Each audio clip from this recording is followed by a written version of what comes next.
Rami Khouri is a distinguished columnist, author, scholar, and commentator who's given thoughtful attention to U.S. policy in Palestine-Israel for a very long time. A Palestinian-Jordanian with U.S. citizenship, Khouri travels regularly between the U.S. and Beirut, which is his home. In Beirut, he's the founding director and senior public policy fellow at the Ferris Institute of Public Policy and International Affairs at the American University of Beirut. He's also editor-at-large and regular columnist at the Beirut-based Daily Star, the largest English-language newspaper in the Middle East, and my favorite newspaper to read over coffee in the morning during the time I was in Beirut several years ago. Here at Harvard, Khouri is Senior Fellow of the Middle East Initiative of the Belfer Center for Science and International Affairs at Harvard's Kennedy School. In 2006, Khouri was co-recipient of the Pax Christi International Peace Award for his efforts to bring peace and reconciliation in the Middle East. Thank you, Rami Khouri.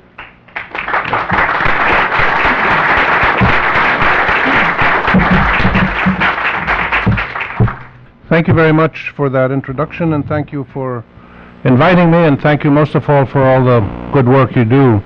I've been aware of the work of the Mass Peace Action and the many different things you do through several close friends of ours here in the Boston area, and I'm delighted to be able to participate in this event and share some thoughts with you on the important topics you're dealing with and the extraordinarily challenging task that you've set for yourselves to keep pushing the United States government and society towards a more even-handed and more just position on the Israeli-Palestinian conflict and the wider Arab-Israeli conflict.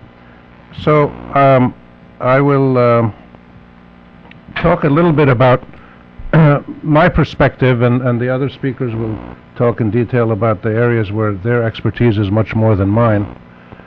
I would make basically 3 points in trying to share thoughts with you about how such a movement that you're launching could have impact in the long run, and it is a long process, as Jeff mentioned. And I remind myself all the time when people talk about the Middle East, whether it's about Arab-Israeli issues, about democratic transformation in Arab countries, whatever the issue may be, I always remind them that there were other intractable conflicts in the world and bad situations that changed. Northern Ireland, South Africa, the fall of the Soviet Union. There are other situations that went on for years and years. We're seeing Burma slowly now changing. And so none of these situations are beyond change. They're all man-made or people-made problems. They're not acts of God or acts of nature. And they can, what people have done badly, other people can make right. And it takes a lot of time and a lot of work. And the obstacles are formidable here. I was particularly dismayed last year during the Gaza war when the U.S. Senate voted 100-0 to basically support Israel. I mean, the U.S. Senate has never voted 100-0 on anything for the U.S., let alone Israel. I mean, even like 9/11, the attacks in Afghanistan, some people voted against that. But on Israel, you get 100-0. So that's an example of the problem or the challenge and the constraints we face in this issue. But that shouldn't stop the work going ahead, because there are also many other signs that are clear. Jeff mentioned some of them, but when I look at, for instance, trends among some mainstream churches in the United States, there's some very, very positive developments. And when you look at the demographics, the young people under the age of, say, 40 are far more equitable in their Israeli-Palestinian positions in the churches than older people. So the trend, absolutely, like in the Democratic Party, is in the right direction, which is ideally the American way of doing things, to be even-handed, to be on the side of law and justice. If you look at labor unions, if you look at student groups, university campuses, some of the professional associations, a lot of them are taking much more even-handed positions. Right-wing Israeli groups and American right-wing groups, including Christian Zionist groups, will try to portray this as being anti-Semitic, which of course it's not. I was accused of being anti-Semitic by Summers, Larry Summers, the former president of Harvard. Extraordinary. I mean, he's a good economist, but he doesn't know beans about Semitism or anti-Semitism, as far as I can tell. And I offered to have a debate with him at Harvard, but it didn't come through. So I'll keep working on that. But so you get these extraordinary situations where mainstream people, political people, educators, media people will just throw out the anti-Semitic accusation, and most of the time it's completely wrong, and it's not as effective as it used to be. So that's another sign that people, the Israeli lobby has been flushed out of the shadows in the last 10 years or so. MJ will tell us more about that. So the possibilities of change are not only there, but they're being actualized, and you can see them in some of these segments. So the Senate is the last bastion of the fanatic pro-Israeli right-wing Zionist Likudnik kind of position, and it will start to change over time. I would mention three areas where it would be probably useful for you to focus in this long-term effort of yours. Ethics, logistics, and context. And what I mean by that is, first of all, ethics.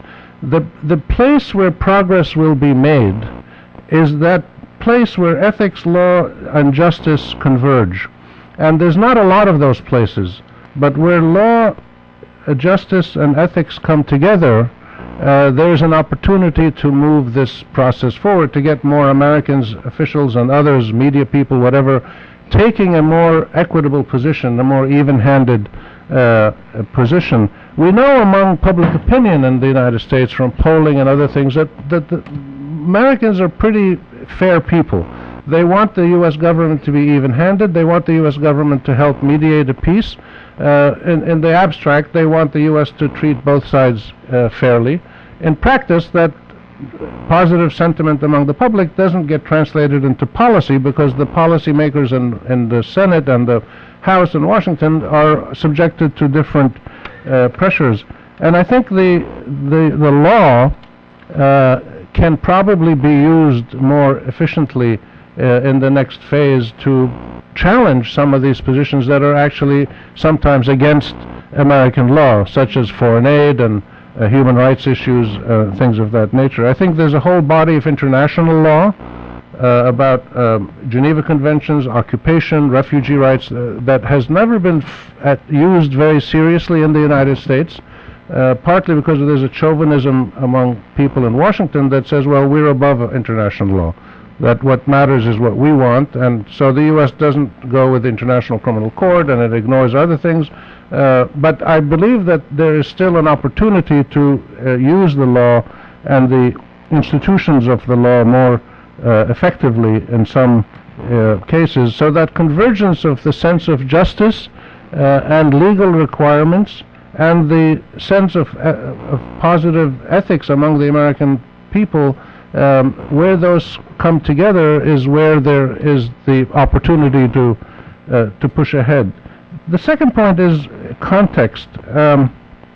What I mean by context is where the Arab-Israeli conflict or the Palestinian-Israeli conflict fits into the broader situation in the Middle East, as well as in U.S.-Middle East relations, and even sometimes U.S.-Islamic world relations, and global issues, including the terrible examples of the terror attacks that we witnessed and we just saw again in Beirut, and in Iraq there was several 2 days ago, and in Paris. And the point I'm making there is the Palestinian-Israeli conflict is not directly the cause of any of these issues, but the Palestinian-Israeli conflict and the injustice to the Palestinians that has gone on for about a century now. It was about 1915, 1920 when you started to get the first tensions in Palestine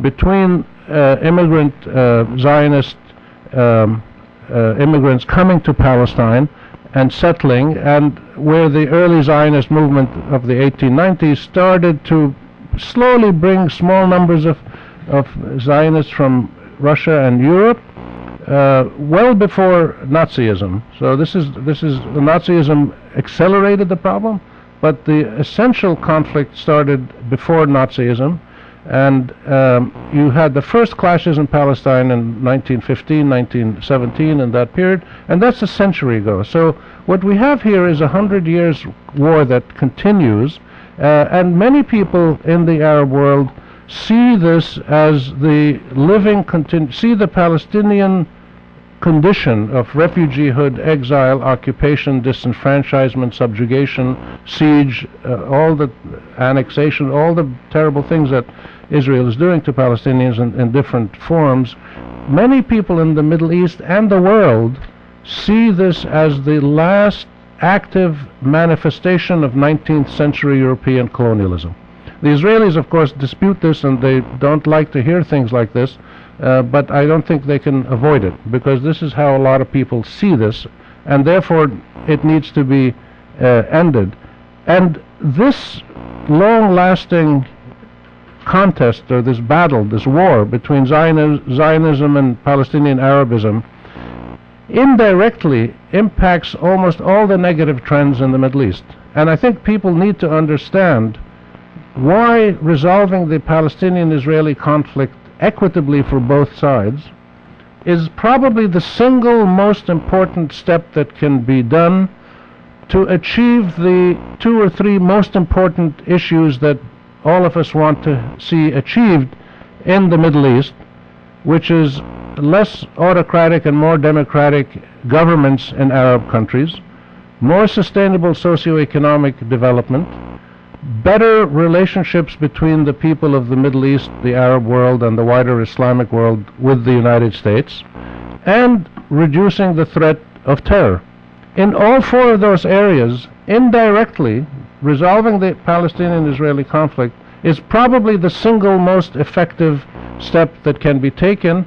I also believe it is probably the single most realizable step that can be taken. I believe resolving the Palestinian-Israeli conflict is not that difficult once a combination of good leaders and good mediators is in place, which it's not now.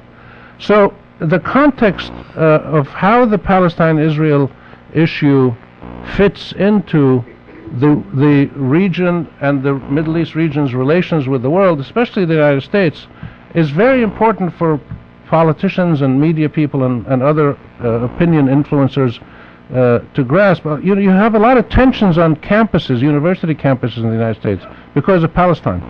And that shouldn't be the case.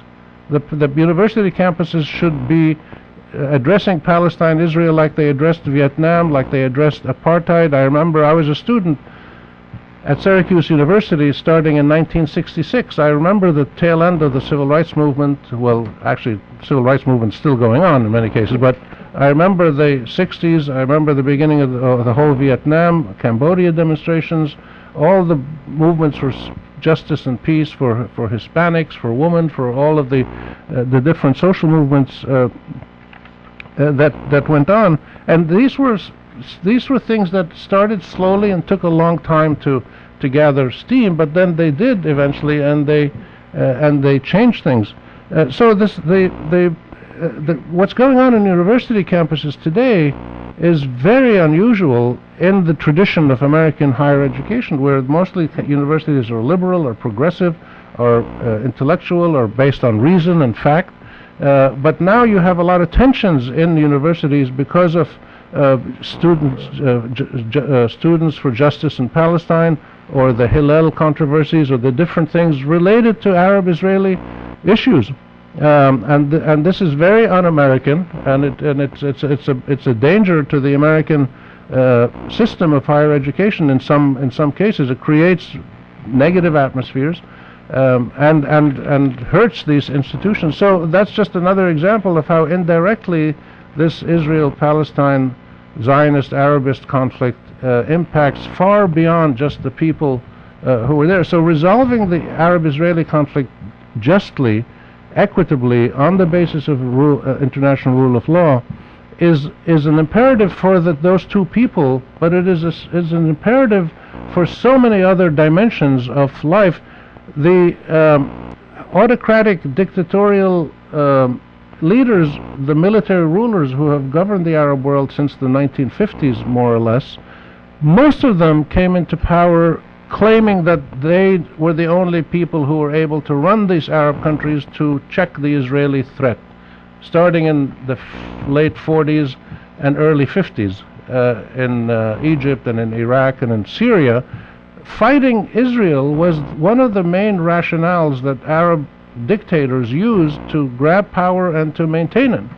And that led to corruption and mismanagement, and over 60 years now, military rulers have ruled, have held power in so many Arab countries and have driven them into the ground, to the point where we see today the fighting, the civil wars, the mass refugee flows, and many other problems in the region. There's 25 million primary and secondary school children in the Arab countries who are not in school.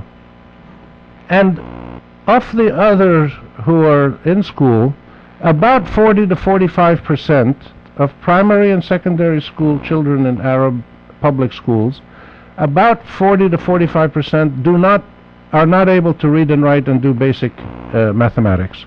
In other words, you're probably dealing with 50 million people, school-age kids, across the Arab world. There's 370 million Arabs. Probably 50, 60 million of those are kids who are either out of school or in school and not learning anything, and will graduate as with total inability to do anything other than clean car windows. And this is an incredible pool of people who are liable to be involved in all kinds of criminal activity, terror activity, extremist activity, and all kinds of criminality, drugs and sexual exploitation, and anything. They'll do anything to make $3 a day and keep their family alive. So again, the impact of the Arab-Israeli conflict's continuation on wider conditions in the region, and terrorism is part of this. Terrorism is an indirect part of this process. The illegitimacy and incompetence of Arab regimes is one of the reasons that groups like Al-Qaeda and ISIS developed. They talk about Palestine a little bit. It's not a main issue for them, because they know that the vast majority of Arabs don't follow these terror groups, but they focus on other things. But again, it's an indirect cause of the conditions in the region. The uprisings 5 years ago partly were triggered by the fact that so many Arab people saw their own governments in the Arab world as incompetent, corrupt, unable to deal with the Israelis, unable to deal with development issues. And the Israeli connection with the Arab-Israeli conflict's impact on Arab governments was one of the reasons why so many Arabs finally gave up on their governments and eventually rose up in an uprising. And the uprisings never mentioned Arab-Israeli issues, but indirectly the Arab-Israeli issue, the humiliation by Israel and its Western supporters of Arab regimes and armies, was so profound that it was one of the reasons that contributed to citizens finally saying, we've got to get rid of these governments. The last point is logistics. What I mean by logistics is the role of the United States government in trying to mediate Palestinian-Israeli peace. I mean, it's kind of ironic that the U.S. is the absolute supporter of Israel, at the same time is the only mediator. And not surprisingly, it has been an ineffective mediator. And we've had now for about the last 20 years, since 1993-94, the U.S. has been the sole mediator, and totally ineffective, because it follows the Dennis Ross AIPAC, Washington Institute School of Mediation, which says we've got to give the Israelis absolute ironclad security, as they define it, And once that is clear and the Arabs agree to this, we then see what the Palestinians and the other Arabs might get. The reality is that this doesn't work, and it has never worked. And the only two peace agreements that worked between Egypt and Jordan and Israel worked because that rule was not applied. The rule applied there was both sides have equal rights.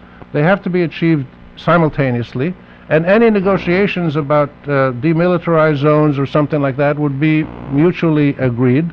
And the Jordanians and Egyptian peace treaties have held because the rights of the Arabs and the rights of the Israelis were seen to be equal and simultaneous. The U.S. negotiations with the P5 with the Iranians are a spectacular example of how to negotiate.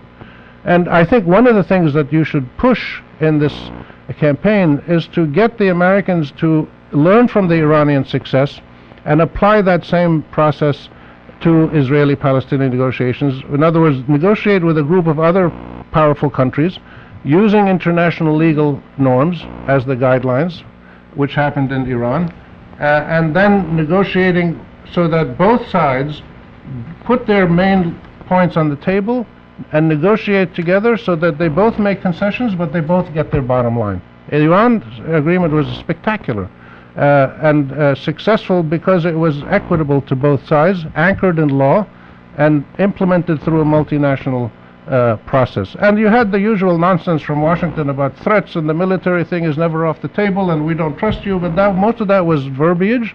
The reality was in the negotiating room, the Americans made huge concessions, and so did the Iranians, and they reached an agreement. The U.S. did something similar in Northern Ireland, where the U.S. was one of the mediators. So the U.S. can mediate equitably and fairly based on the rule of law and multinationally.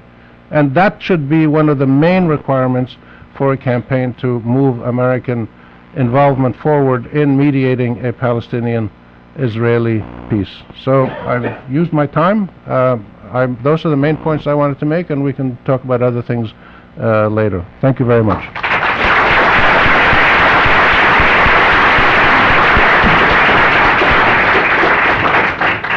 You are watching our coverage of A New Day, organizing to change U.S. policy on Israel and Palestine, a conference that took place recently in Cambridge, Massachusetts, featuring Rami Khouri, Nadia Ben Youssef, and M.J. Rosenberg.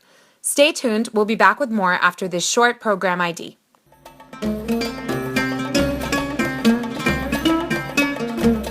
You are watching The Arabic Hour, a program of news, views, culture, cuisine, and the Arab American experience. To view today's program or any of our previous programs, log on to our website at www.arabichour.org.